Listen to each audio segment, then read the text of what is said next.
in the cacao field this morning, just checking for ripe pods. I wanted to talk about the growing style for cacao trees.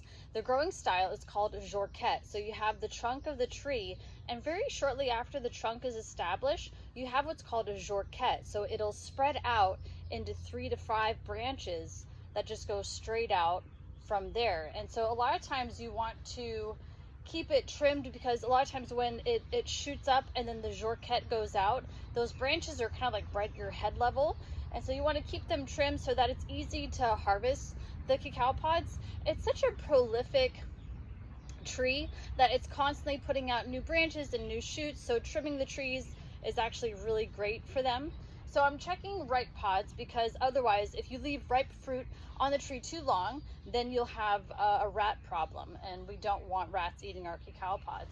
And so here I'm looking at these pods. This one is dark green and this one is starting to turn yellow. And so with the cacao pods,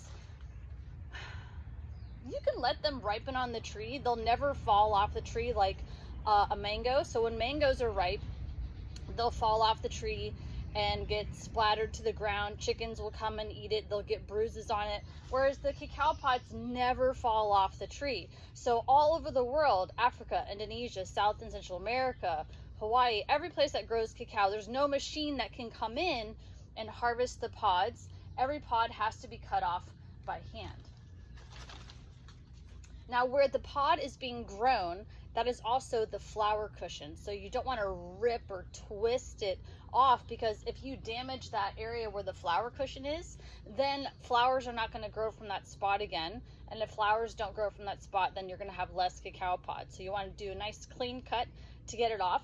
The pods, you can tell they're ripe because they kind of rattle around a little bit. And so I'm going to pick this one, and then I'm going to pick this one that's starting to turn yellow.